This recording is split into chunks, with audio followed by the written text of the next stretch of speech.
जहां रहेगा वहीं रोशनी लुटाएगा, जहां रहेगा वहीं रोशनी लुटाएगा, किसी चिराग का अपना मकान नहीं होता।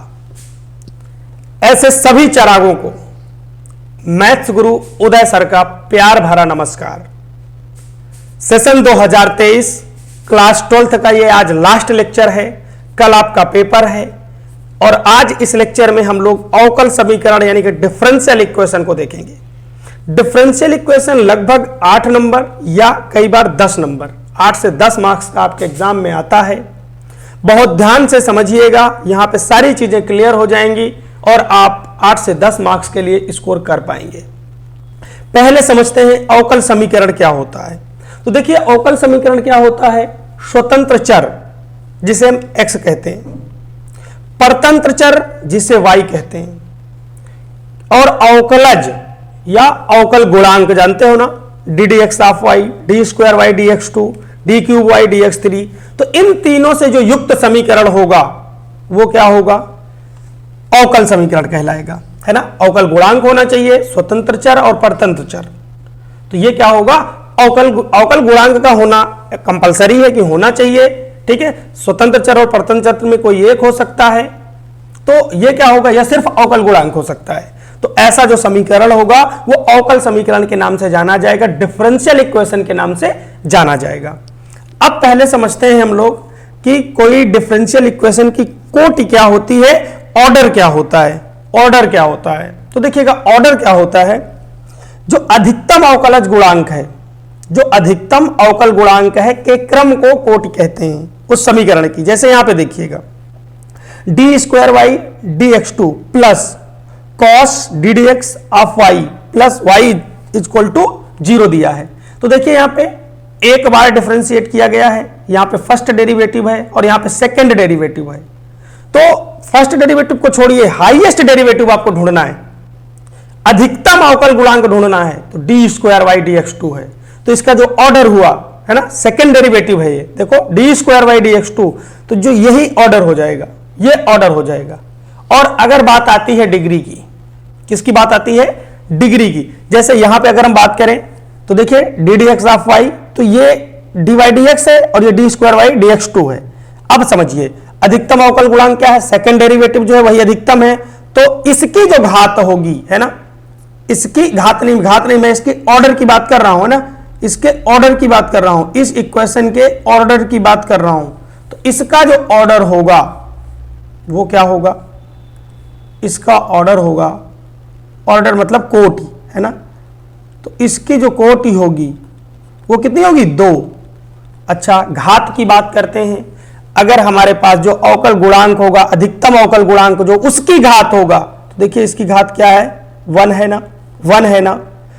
अधिकतम अवकल गुणांक को देखना है, अवकल गुणांक कई हो सकते हैं, तो हमें क्या करना है, हाईएस्ट ऑर्डर डेरिवेटिव देखना है, उसकी घात कितनी है। तो देखो इसकी घात 1 है, तो इसकी घात भी कितनी हो जाएगी, 1 हो जाएगी। घात कितनी हो जाएगी, 1 हो जाएगी। यहां पे भी 1 डिग्री का ही है, कोई दिक्कत नहीं। लेकिन अब एक बात समझना, यहां पे हमारे पास जो कॉस है, कॉस के एंगल में दिया गया है क्या, ये हमारा अवकलज है ना, एंगल में दिया गया है। तो जब भी किसी ट्रिग्नोमेट्रिक टर्म के साथ या लॉगरिथमिक टर्म्स के साथ या इनवर्स ट्रिग्नोमेट्रिक फंक्शन के साथ अगर हमारा अवकल गुणांक आता है, तो इसकी जो डिग्री होगी वो नॉट डिफाइन होगी। क्या होगी, इसकी जो डिग्री यानी कि घात होगी वो क्या होगी, डिफाइन नहीं की जा सकती, नॉट डिफाइन होगी। ये बात याद रखेंगे। देखो यहां पे एंगल में क्या है, डी वाई डी एक्स, या आ जाता कि log d square y D x two, या आ जाता tan inverse d Y D x. इस तरह के अगर कोई अवकल समीकरण मिलते हैं तो वहां पे एक बात और बता दें, ऑर्डर हमेशा डिफाइन होता है, लेकिन डिग्री क्या होती है, इस केस में नॉट डिफाइन होती है। ऑर्डर हमेशा होगा, क्रम होगा, ठीक है, ऑर्डर हमेशा होगा। फर्स्ट डेरिवेटिव होगा तो फर्स्ट ऑर्डर होगा, है ना, फर्स्ट कोटि होगी। कोटि को क्रम के नाम से भी जानते हैं। ये सेकंड ऑर्डर होगा, देखिए यहां पे कोटि जैसे ऑर्डर क्या है, दूसरा ऑर्डर होगा। ऑर्डर कितना है, यहां पे कोटि कितनी है, 2। अब बात करते हैं हम कि किसी अवकल समीकरण को हल करने की विधियां, किसी अवकल समीकरण को हल करने की विधियां। तो देखिए 2 विधियां अपने पास है, एक है reduce two variable separation method, है ना, कि मतलब वेरिएबल सेपरेशन मेथड में रिड्यूस कर लिया जाए। तो पहले मैं आपको बता देता हूं कि वेरिएबल सेपरेशन मेथड है क्या, है ना। मान लीजिए कि कोई इक्वेशन हमें दे दी जाए, एक इक्वेशन हमें दे दी गई क्या, dy dx is equal to 1 minus x. तो हमें क्या करना है, वेरिएबल्स को सेपरेट कर देना है, मतलब dy वाले y वाले dy की तरफ ले जाने हैं, dx वाले dx को x की तरफ ले जाना है। तो ले जाओ, dy को आप अकेला छोड़ोगे और इधर ले जाओगे, ये आ जाएगा 1 माइनस एक्स dx। अब देखिए dy की तरफ सारे y वाले हैं और dx की तरफ सारे x वाले हैं, तो इसे हम लोग वेरिएबल सेपरेशन मेथड कहते हैं। और ऐसे केस में दोनों तरफ इंटीग्रेशन ले लिया जाएगा, ले लिया इंटीग्रेशन, इधर 1 है तो इधर x हो जाएगा और 1 का x के रिस्पेक्ट में डिफरेंशिएशन, अरे dy है ना तो इधर y आएगा, 1 का x हो जाएगा और माइनस x की घात 2/2 प्लस c जोड़ दिया जाएगा, ये इसका सॉल्यूशन हो जाएगा। ये वेरिएबल सेपरेशन है, ये क्या है, वेरिएबल सेपरेशन मेथड है। लेकिन अब कुछ क्वेश्चंस ऐसे आएंगे, कुछ प्रश्न ऐसे आएंगे जहां पे हमें वेरिएबल सेपरेशन मेथड को यूज करना पड़ेगा। क्या करना होगा, वेरिएबल सेपरेशन मेथड में रिड्यूस्ड करना होगा, कन्वर्ट करना होगा। तो चलिए देखते हैं, यहां पे मैं आपके सामने एक एग्जांपल लिखता हूं और समझिएगा उसे। मान लीजिए कि हमने एक क्वेश्चन लिखा x प्लस वाई प्लस 1, ठीक है, dy dx is equal to 1। अब देखिए हम अगर चाह लें, चाह करके भी हम यहां पे dx की तरफ x वाले और y की तरफ dy की तरफ y वाले नहीं ले जा सकते, नहीं ले जा सकते। तो ऐसे केस में हम इसे कुछ मान लेंगे। तो यहां पे हम मानेंगे, अब हम रिड्यूस कर रहे हैं उस केस में, मान लीजिए x plus y plus 1 is equal to मान लो u, ठीक है, और x के रिस्पेक्ट में आप इसका डिफरेंशिएट कर दीजिए, डिफरेंशिएट कर दीजिए x के रिस्पेक्ट में, और आप इसका x के रिस्पेक्ट में डिफरेंशिएशन करेंगे तो ये 1 हो जाएगा और ये हो जाएगा dy du, इसका तो 0 हो जाएगा और u का क्या हो जाएगा, इसका हो जाएगा du dx। अरे x के रिस्पेक्ट में कर रहे हैं ना तो u क्यों आएगा, dy dx हो जाएगा और ये du dx हो जाएगा। मतलब कि हम क्या करेंगे, अब रख सकते हैं क्या, इसे रख सकते हैं dy dx is equal to du dx, ये प्लस का 1 है, इधर माइनस में भेज दीजिए, मतलब यहां पे हम रख सकते हैं, कोई दिक्कत नहीं है ना, रख दिया जाए। रख लो भाई, इसकी जगह पे u रखना है तो u रख लीजिए, है ना, इधर देख लो, इसकी जगह पे u रख दिया और इसकी जगह पे हम रख सकते हैं क्या, du dx माइनस का 1 हो जाएगा और इज इक्वल टू दिया है 1, u को मल्टीप्लाई करेंगे, फिर इसके बाद u वाले एक तरफ, dx वाले x वाले सारे dx की तरफ उठा के ले जाना, u वाला एक तरफ ले जाना, इसको क्या करेंगे, इंटीग्रेट कर देंगे और उसके बाद u का वैल्यू रख देंगे, ठीक है। तो ये हो गया हमारा कौन सा method, reduce two variable separation method. अब हम एक बात कर रहे हैं कि अगर हमारे पास, है ना, रिड्यूस टू होमोजीनियस मेथड, अगर मान लीजिए कि हमारे पास होमोजीनियस मेथड आता है तो देखिएगा होमोजीनियस होता क्या है, कैसे पता चलेगा कि होमोजीनियस है। तीनों टाइप के क्वेश्चन आपके एग्जाम में आते हैं, मैं आपको एक एग्जांपल की मदद से बताने की कोशिश करता हूं। देखिएगा, जब भी हमारे पास कोई एक ऐसी सिचुएशन बन जाए, है ना, कि जो फंक्शन हो, मान लीजिए कि x की पावर n और फंक्शन दिया जाए y/x, यानी कि ऊपर और नीचे दोनों मिला के जो डिग्री हो सेम हो, है ना, ये कह सकते हैं कि अंश तथा हर में डिग्री इक्वल हो। तो देखो यहाँ पे y की घात 1 है और x की घात 1 है, तो इस केस में दोनों जगह पे जो डिग्री है वो 1 है ना, दोनों डिग्री समान है, 1 होना जरूरी नहीं है, 2 भी हो सकती है, 3 भी हो सकती है, ऊपर और नीचे का मिला के, ठीक है। जैसे मेरी बात को समझिएगा, एक मैं एग्जाम्पल की मदद से आपको बताने की कोशिश करता हूं, ठीक है। चलिएगा, अब बाई चांस मान लीजिए कि हमारे पास एक एग्जाम्पल है dy dx, सारे बताऊंगा, एग्जाम्पल्स क्लियर हो जाएगा इसी लेक्चर में सब कुछ आपका, x minus y divided by x plus y. अब देखिए डिवाइड x दिया गया है, इधर देखो, ऊपर देखो डिग्री 1 है, नीचे भी डिग्री 1 है, दोनों डिग्रियां समान है ना, तो ये हमारा होमोजीनियस है।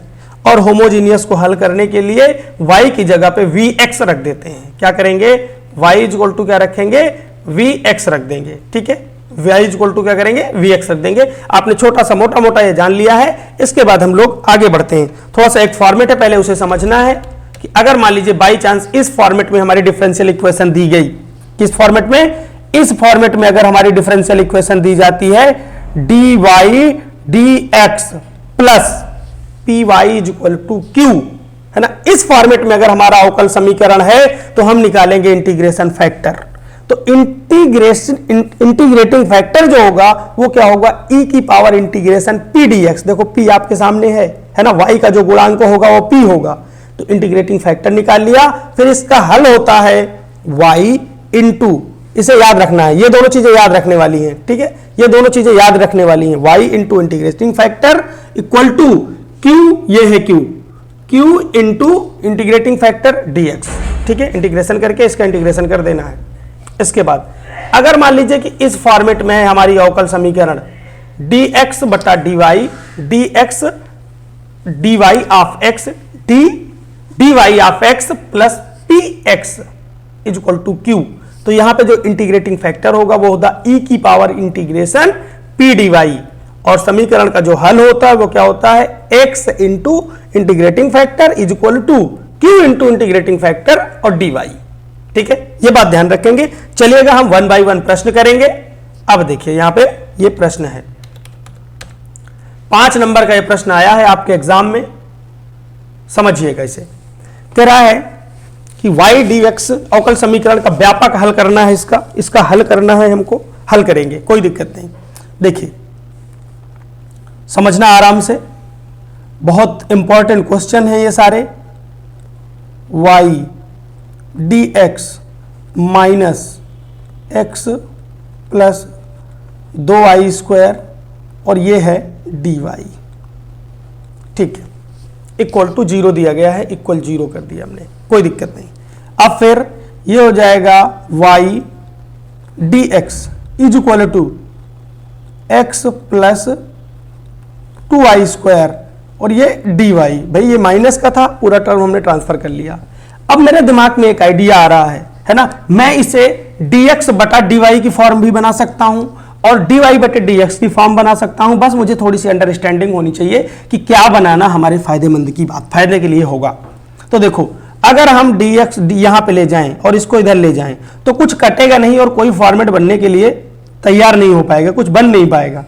लेकिन हम इधर dy को ले जाएं और इस y को अगर डिवाइड में ले जाएं तो ये x बटे y हो जाएगा और ये 2y स्क्वायर बाई y हो जाएगा। मतलब कुछ उम्मीद की एक किरण है जो हमारे सामने दिख रही है। तो हम क्या करेंगे, इस y को इधर डिवाइड में ले जाएंगे और dy को इधर ले जाएंगे, ठीक है, ले आओ dx बटा dy इक्वल टू ये हो जाएगा x प्लस 2y स्क्वायर बटे में y, ठीक है, कुछ नहीं किया, इस y को डिवाइड किया है, dy को इधर ले आए हैं।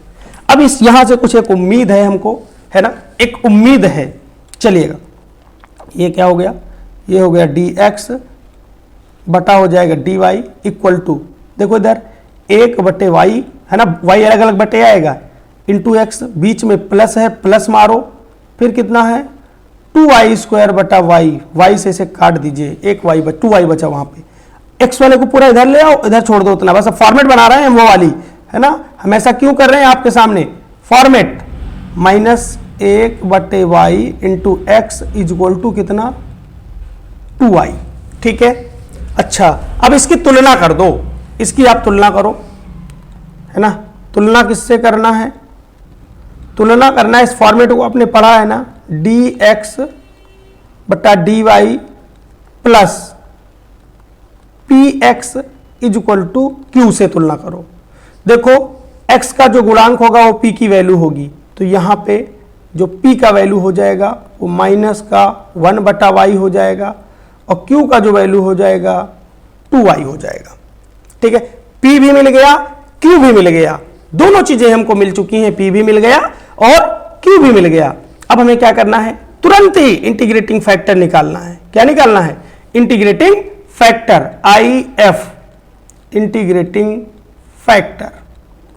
इंटीग्रेटिंग फैक्टर के लिए मैंने क्या बताया, e की पावर में इंटीग्रेशन p, है ना, इस केस में इस वाले फॉर्मेट में यहां dy होता है, ठीक है। चलिएगा इंटीग्रेटिंग फैक्टर, ये पी का वैल्यू देखो कितना, माइनस का 1/y, माइनस को बाहर निकालो, 1/y dy, और ये हो जाएगा e की पावर माइनस log y, है ना, कितना हो जाएगा log y। क्यों हो जाएगा भाई, क्योंकि आपको पता है कि 1/y का क्या होता है, log y होता है। ठीक है, अब हम चाह रहे हैं कि इस 1 को जो बाहर है, इस -1 को उठा के यहां ले जाओ, ये ले गए हम, पावर में चला गया। ठीक है, अब देखो इसकी वैल्यू 1 हो जाएगी, e की पावर में log e है, इसकी वैल्यू क्या होती है 1, बचा क्या हमारे पास y की पावर -1, और y की पावर -1 को आप क्या लिख सकते हो 1/y।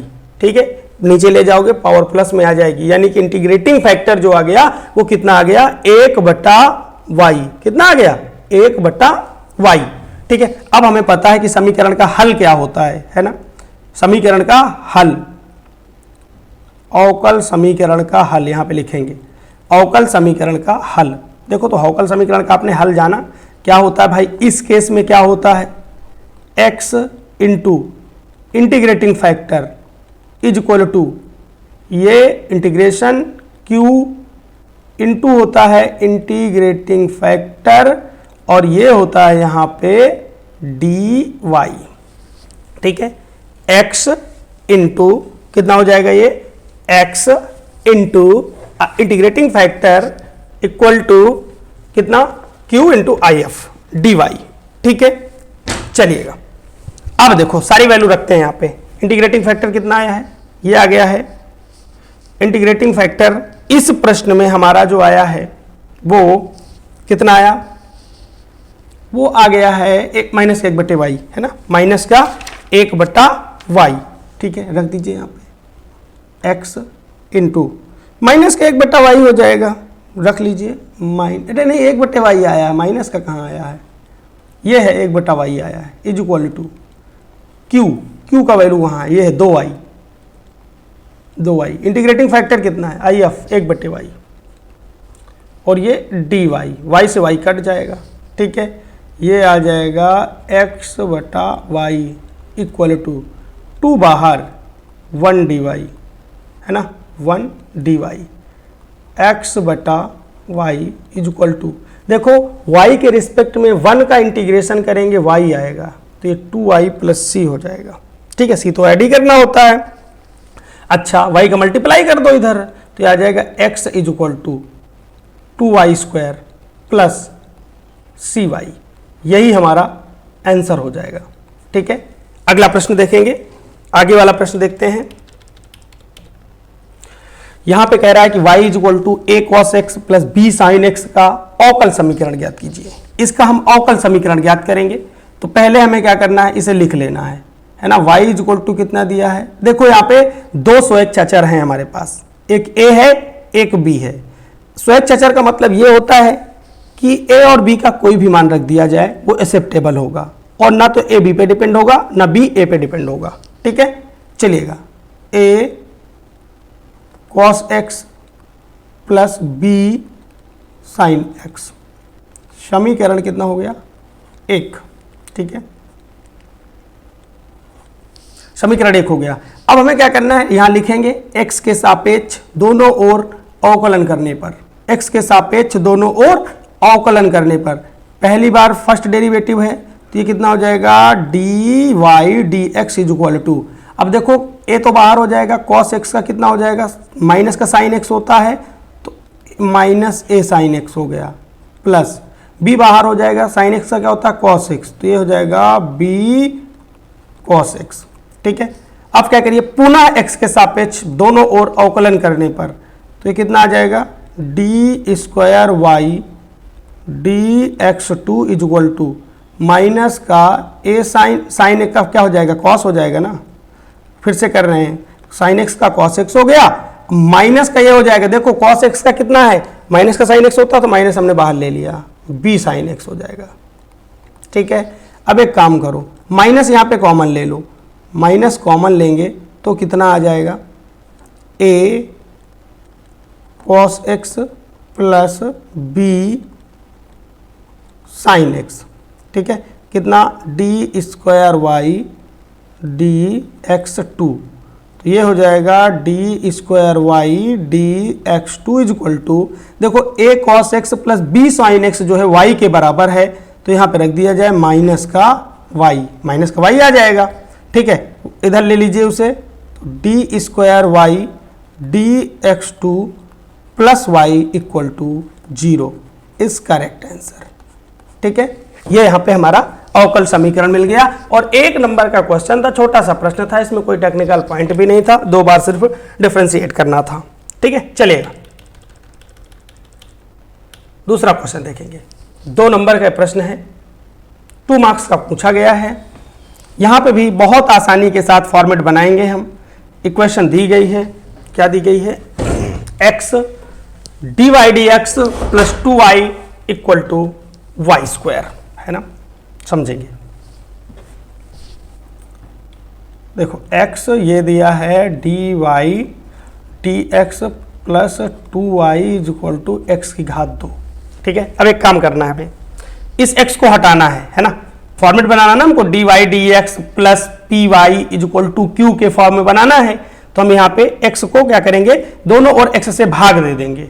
ठीक है, पूरे में क्या करो, इधर भी x से भाग दे दो और इधर भी x से भाग दे दो, तो इसका देंगे तो इससे कट जाएगा, तो यहाँ कितना बचेगा, ये बचेगा dy dx प्लस 2 है वहां पे ऊपर, और ये x भी तो आएगा बट्टा में, ये आ जाएगा 2 बट्टा x y is equal to, ये x एक घात को कम कर देगा और यहाँ पे बराबर में x आ जाएगा।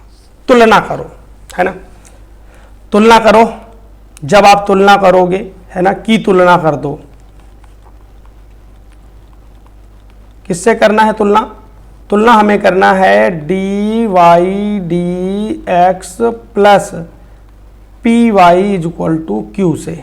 करो तुलना, तो यहाँ पे p का वैल्यू कितना आ जाएगा, p इज इक्वल टू आ जाएगा 2 बटा एक्स, q इज इक्वल टू कितना आ जाएगा x। ठीक है, q इज इक्वल टू भाई p भी मिल गई और q भी मिल गया, दोनों वैल्यू मिल चुकी हैं। इंटीग्रेटिंग फैक्टर निकाला जाए, integrating factor I F, integrating factor क्या होता है, e की पावर इंटीग्रेशन p dx, है ना, p dx, p का वैल्यू कितना है, ये दिया है 2 बट्टा एक्स और ये dx। ठीक है, 2 को बाहर करो, 2 को बाहर निकालो, इंटीग्रेशन 1 बाई एक्स dx। अब 2 बाहर है, 1 बाई एक्स का log x हो जाएगा, तो यह आ जाएगा 2 log x, कितना आ जाएगा 2 log x, और पावर ये 2 बाहर है ना, इधर पावर में जाएगी, तो e की पावर में आ जाएगा log x की घात 2, और ये e है, और इसका मान e की पावर log e का मान 1 होता है। मतलब यहाँ पे कितना हो गया, एक्स स्क्वायर बचा, इसका 1 हो गया, तो कितना बचा, x की घात 2 बचा। अब समीकरण का हल क्या होता है, अब समीकरण का हल देख लीजिए। इंटीग्रेटिंग फैक्टर जैसे निकल जाता है, फॉर्मेट क्लियर हुई, इंटीग्रेटिंग फैक्टर निकाला, समीकरण का हल निकालिए। हल क्या होता है भाई, इस केस में होता है, एक तो होता है y into integrating factor is equal to integration q और इंटीग्रेटिंग फैक्टर, और ये साहब यहाँ पे होता है dx। ठीक है, y इंटू इंटीग्रेटिंग फैक्टर कितना आया है, x square is equal to q कितना है, q दिया गया है हमको x, इंटीग्रेटिंग फैक्टर कितना है एक्स स्क्वायर, और ये हो गया dx। ठीक है, तो ये हो जाएगा x square y is equal to, देखो ये x की घात 3 बनेगा, x की घात 3 का जब अवकलन करोगे, समाकलन करोगे, तो x की घात 3 प्लस 1 बटे 3 प्लस 1, यानी कि ये आ जाएगा x की घात 4 बटा 4 धन c, और आंसर को आप यहीं पे छोड़ दीजिए। ठीक है, तो क्लियर हो रहा है ना कैसे हम लोग कर रहे हैं इस प्रश्न को। आगे बढ़ते हैं साहब, 2 नंबर का ये प्रश्न भी है, आपके एग्जाम का ही प्रश्न है, आया हुआ प्रश्न है। देखिएगा, कह रहा डी वाई डी एक्स, तो ये D Y D X is equal to E की पावर माइनस का y है, रहने दीजिए e की पावर माइनस वाई, और ये साइन x है। देखिए प्लस में लिखा हुआ e की पावर x माइनस ई की पावर y, ये दोनों घातें घटी हैं, है ना। तो इन दोनों घातों को अलग अलग कर दिया जाए, e की पावर x इंटू ई की पावर माइनस वाई। गुणा में घातें जुड़ती हैं और x और माइनस वाई जब जुड़ेगा तो x माइनस वाई हो जाएगा, तो सेम लिखा हुआ, कोई बात नहीं। अब हम चाह रहे हैं कि इसे वेरिएबल सेपरेशन मेथड यहाँ पे यूज किया जाए, कर लीजिए भाई। तो e की पावर माइनस वाई आप पूरे से कॉमन ले लो, यहाँ पे कितना बचेगा, यहाँ बचेगा साइन x और ये बचेगा e की पावर x और ये है dy dx। अब हम चाहेंगे कि इस dx को इधर उठा लो और e की पावर y को इधर उठा लो, ये कितना आ जाएगा, dy बटे में आ जाएगा e की पावर माइनस वाई, है ना, e की पावर में माइनस वाई इक्वल टू ये है साइन x प्लस e की पावर x और dx इधर आ गया, dx इधर आ गया, dy अपनी जगह पे है, ey इधर इनटू में था, इधर डिवाइड में चला गया, ऊपर चला जाएगा, अभी माइनस का पावर है, ऊपर जाएगा तो प्लस में जाएगा, e की power y dy is equal to, अलग अलग आप क्या करिए, अलग अलग कर दीजिए, साइन x dx और प्लस e की पावर x dx। यहाँ लिखेंगे दोनों पक्षों में इंटीग्रेशन करने पर, है ना, दोनों पक्षों में x के सापेक्ष समाकलन करने पर, है ना, x के सापेक्ष y के सापेक्ष दोनों है ना इसमें, तो कह नहीं सकते, तो दोनों पक्षों में समाकलन करने पर अपने आप पता चल जाएगा। देखिए जहां पे dx होगा वहां पे x के सापेक्ष होगा, जहां पे dy होगा वहां पे y के सापेक्ष होगा, है ना, कर दिया। तो e की पावर y का जो होता है इंटीग्रेशन वो e की पावर y ही होता है। साइन x का आपको पता है इंटीग्रेशन जो होता है माइनस का cos x होता है, प्लस e की पावर x का e की पावर x ही होता है, प्लस c जोड़ देते हैं, बस यही हमारा आंसर हो गया। ठीक है, आगे बढ़ेंगे साहब। ये भी 2 नंबर का प्रश्न है लेकिन छोटा प्रश्न है, देखिएगा। Divide x is equal to लिखा है, इसे भी हम वेरिएबल सेपरेशन मेथड से ही हल करेंगे। तो dy बटा dx प्लस में है ना, सबको उधर ले जाओ, माइनस में चला जाएगा, ये माइनस कितना 1 प्लस y की घात 3 divided by x y square into 1 plus x square. ठीक है, अब समझिएगा हमें क्या करना है, y वाले dy की तरफ ले जाना है और dx को इधर ले आना है। ठीक है, कोई बात नहीं, आसानी के साथ ले आएंगे।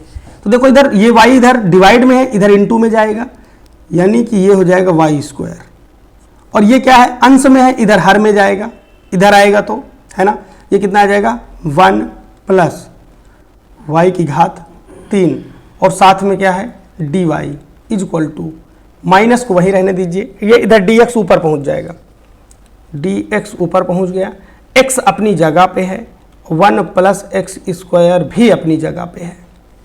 ठीक है, कोई दिक्कत नहीं, वो अपनी जगह पे है।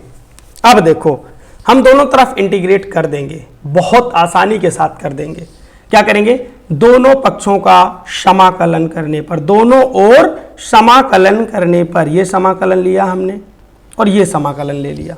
ठीक है, तो इसका समाकलन के लिए एक काम करेंगे, इसका अगर जब हम समाकलन करेंगे नीचे वाले को t मान लें, तो नीचे देखो y क्यूब का ऊपर हम देख रहे हैं कि डिफरेंशिएशन दिया गया है, अवकलन दिया गया है, तो हम इसे मान लेंगे, नीचे वाले को मान लेंगे, दोनों को अलग अलग डिफरेंशिएट कर रहे हैं, माना 1 plus y cube is equal to कितना t, तो कितना हो जाएगा, 1 का तो 0 हो जाएगा और ये आ जाएगा 3y square dy is equal to हो जाएगा dt, यानी कि आ जाएगा y square dy is equal to आ जाएगा dt बटा 3।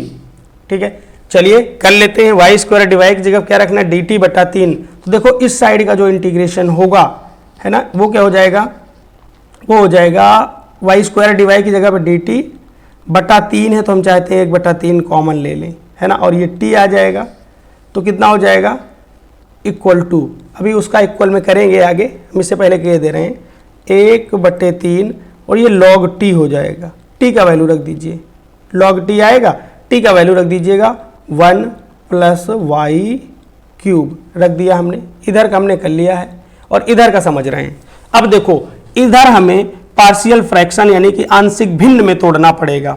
क्या दिया गया है, एक तो दिया है 1 बटे x, दूसरा क्या है ब्रैकेट में ही 1 प्लस एक्स की घात 2, इसका पहले आप पार्शियल फ्रैक्शन करो तो ये आ जाएगा a बटा एक्स प्लस, अब अगला फैक्टर है हमारे पास 1 प्लस एक्स स्क्वायर, इसका फैक्टर होना चाहिए लेकिन फैक्टर नहीं हो पा रहा। अगर इसका फैक्टर नहीं हो पा रहा तो इसका मतलब क्या है कि हमें थोड़ा सा यहाँ पे समझने की जरूरत है।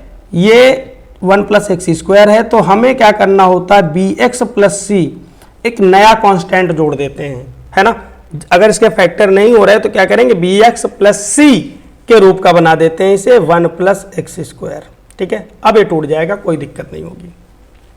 दोनों तरफ एलसीएम इधर है ही है, इधर भी एलसीएम लेंगे तो x into 1 plus x square आएगा।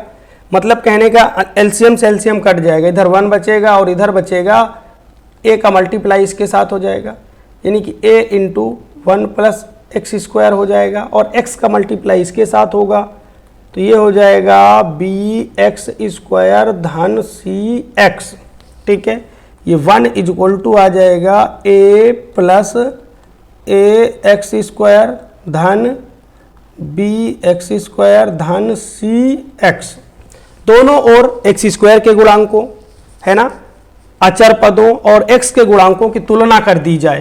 तो पहले तो अचर पद की तुलना करो जिनके साथ x नहीं है, तो इधर a है और इधर क्या है 1, यानी कि a बराबर कितना हो गया 1। फिर एक्स स्क्वायर का गुणांक देखो, इधर a और प्लस a प्लस b और इधर क्या है एक्स स्क्वायर नहीं है तो एक्स स्क्वायर का गुणांक क्या होगा 0, a प्लस बी बराबर कितना 0, यानी कि यहाँ से b बराबर कितना आ गया माइनस का a आ जाएगा। a का वैल्यू रखो कितना है 1, ये माइनस का 1 हो जाएगा तो b का मान -1 हो जाएगा और c इज इक्वल टू कितना हो जाएगा, x का कोई नहीं है तो c इज इक्वल टू 0 हो जाएगा। यानी कि अब एक बात समझ में आ गई कि इसका इंटीग्रेशन करने के लिए हमें क्या करना होगा। देखो माइनस लगा है यहाँ पे, एक बात याद रखना, ये माइनस पहले से है, ये माइनस आपको दिख रहा है ना, ये माइनस, तो ये माइनस मल्टीप्लाई करेंगे ना तो इसको प्लस कर देगा, इसको माइनस। अच्छा हम ये देख लेते हैं कि इसको वैल्यू रखने पे किसके बराबर आ रहा है। देखो वैल्यू रखोगे यहाँ पे 1/x आ जाएगा, है भाई, कितना आ जाएगा, ये मैं इसी के आगे कर दूँ कहो तो इसी के आगे कर दूँ, ठीक है, नहीं यहाँ करो, क्रम से ही रखो, तो माइनस का आ जाएगा, माइनस आएगा, माइनस का मल्टीप्लाई भी साथ में कर रहे हैं 1/x, है ना, ये हो जाएगा इंटीग्रेशन -1/x में dx हो गया, ठीक है। अब देखो चूंकि b का मान -1 है और ये ऊपर हो जाएगा -x, c का मान 0 है, -x/1 प्लस एक्स स्क्वायर होगा तो ये जो माइनस जाएगा उसे प्लस कर देगा, इंटीग्रेशन हो जाएगा कितना 1 नहीं x, देखो b का मान -1 है तो माइनस इस ये वाले माइनस को प्लस कर दिया, ये माइनस जो मल्टीप्लाई में था उसे प्लस कर देगा, ठीक है। तो ये आ गया x/1 प्लस एक्स स्क्वायर और ये dx, ठीक है। अच्छा तो ये हो जाएगा माइनस का log x, कितना हो जाएगा माइनस का log x, ठीक, 1/x का log x हो गया, बीच में प्लस है। अब आपको क्या करना है, देखो ऊपर x dx दिया गया है, नीचे वाले का अवकलन दिया गया है, तो 1 प्लस एक्स स्क्वायर को आप u मान लीजिए तो कितना आ जाएगा 2x dx is equal to du, है ना, यानी कि x dx is equal to आएगा du/2, तो 1/2 आप बाहर करो और आएगा 1/u, 1/u का log u हो जाएगा, u का वैल्यू रख दीजिए log, ये हो जाएगा 1 प्लस x की घात 2 प्लस c, बस यही छोड़ दीजिएगा, आगे आपको नहीं जाना, यही आपका करेक्ट आंसर हो जाएगा, ठीक है, यही आपका करेक्ट आंसर हो जाएगा। आगे आपको बिल्कुल नहीं भटकना है, आगे आपको बिल्कुल नहीं जाना है, ठीक है, यही छोड़ देना है आंसर को अपने, यहीं पे क्लियर करके ठीक कर दिया हमने, ओके। आगे बढ़ते हैं साहब, ये है गजब का क्वेश्चन है, 8 मार्क्स में आया है ना, 8 नंबर का ये प्रश्न आया हुआ है आपके एग्जाम में, देखिएगा। अब समझिए, कहानी को समझिए और सीखिए। लिखा है cos स्क्वायर एक्स, ओहो क्या बात है, अभी देखो आप जादू सीख रहे हैं, थोड़ी देर में सीख रहे हैं, है ना, ये हो जाएगा cos स्क्वायर एक्स और ये इनटू में है क्या dy dx plus y is equal to, देखिए हम इसे इस फॉर्मेट में कन्वर्ट करना चाहते हैं, किस फॉर्मेट में, dy यहाँ पे बचे बस, तो हमें क्या करना होगा, dy d Y D x के साथ एक्स्ट्रा में कौन है, कॉस स्क्वायर एक्स।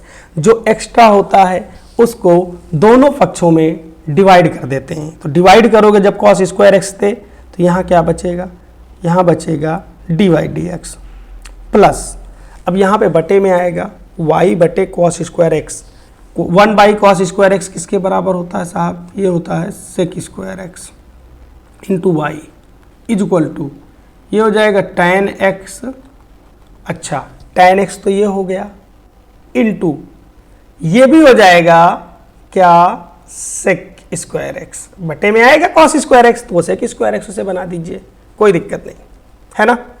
अब क्या करना है, हमें कंपेयर कर देना है, तुलना कर देना है।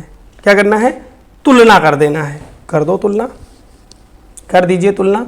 किससे तुलना करना है, हमें तुलना करना है इसकी d Y D x plus p y is equal to q से, है ना। करो तुलना, तो यहाँ पे आपको मिलेगा p की जगह पे मिल जाएगा sec स्क्वायर एक्स और q की जगह पे मिल जाएगा, q की जगह पे मिल जाएगा sec square x tan x।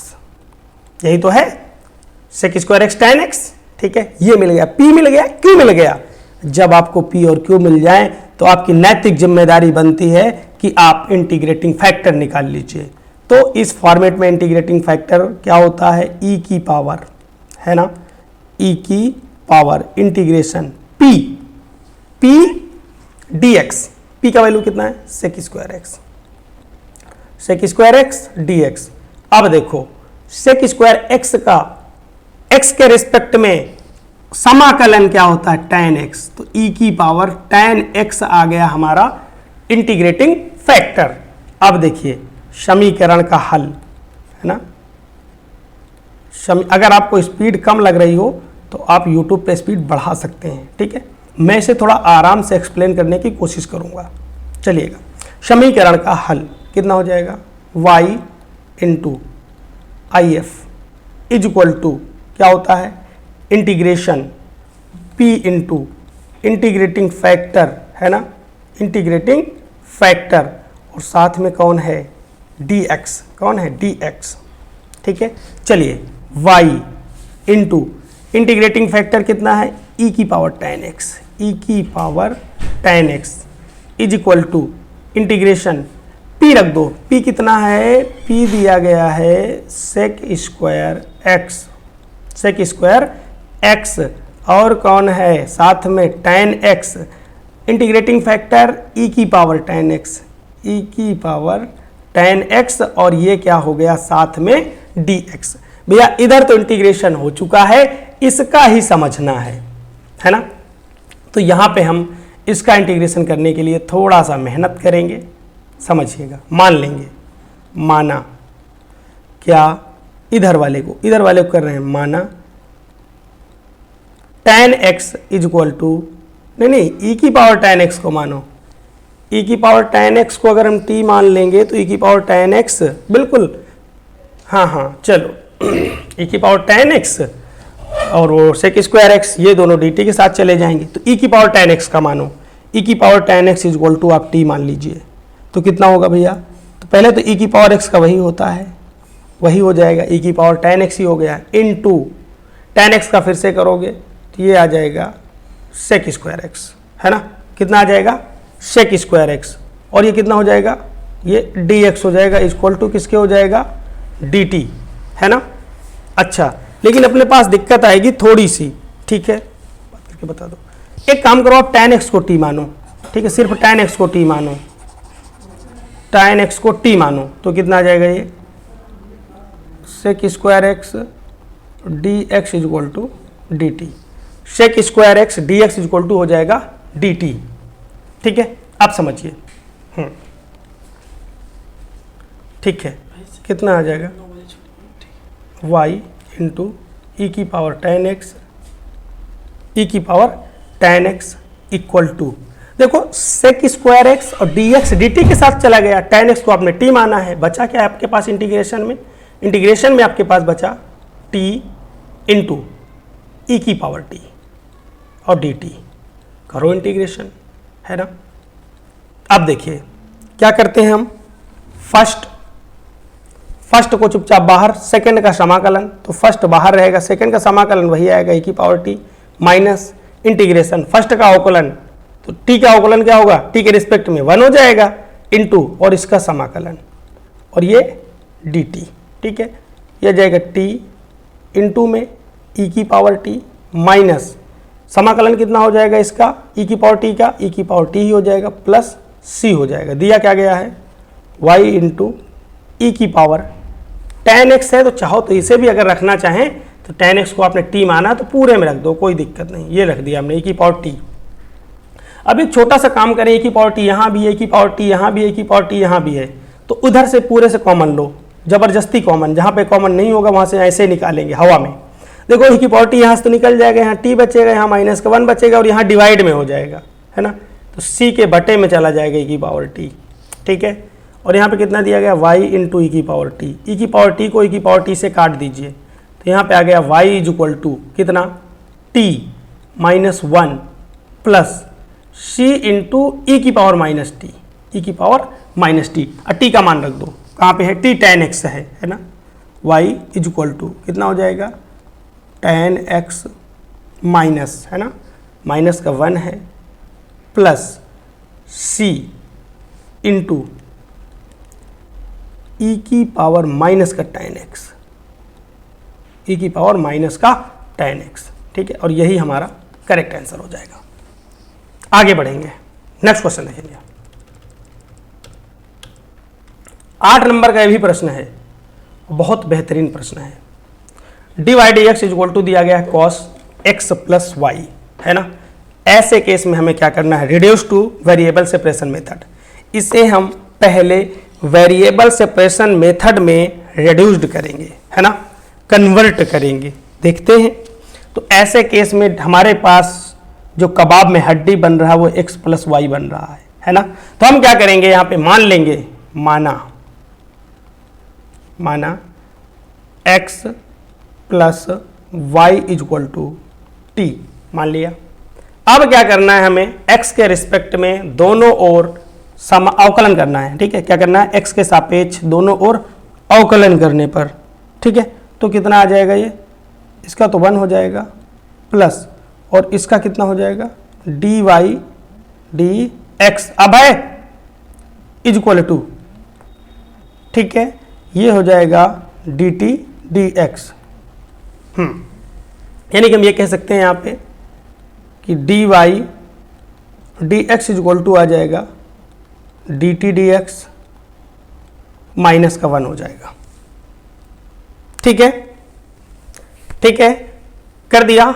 यानी कि हम ये dy ds की जगह हम क्या रख सकते हैं, dt बटा dx माइनस 1 रखिए भाई इसी इक्वेशन में अपने, ठीक है, चलिएगा, हाँ रख दो भाई, जहाँ dy dx वहाँ क्या रखना है, dt dx minus 1, dt dx minus 1 is equal to कितना cos t, ठीक है, cos t हो गया।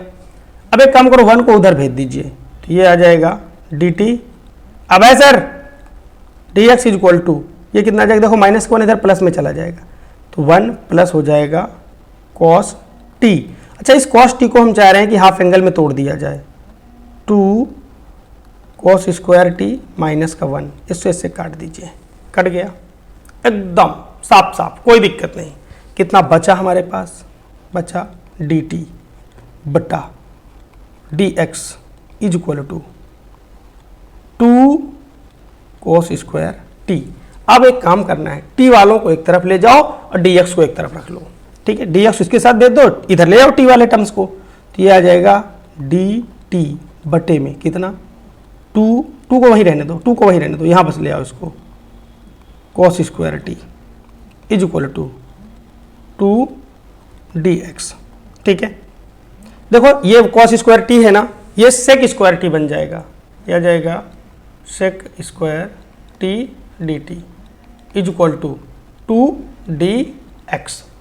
अब क्या करो, देखिए वेरिएबल सेपरेट हो चुके हैं, कोई दिक्कत नहीं, हमें क्या करना है, दोनों ओर इंटीग्रेट कर देना है, इंटीग्रेशन ले लीजिए, दोनों तरफ ले लिया, sec स्क्वायर t यहाँ पे दिया गया है ना, अरे cos t था तो t बाई टू भी तो आएगा, सॉरी, है ना, हाफ एंगल में जब आप चेंज करोगे तो t बाई टू भी तो आएगा, यहाँ भी t बाई टू आएगा और यहाँ भी t बाई टू आएगा और ये भी t बाई टू हो जाएगा, ठीक है।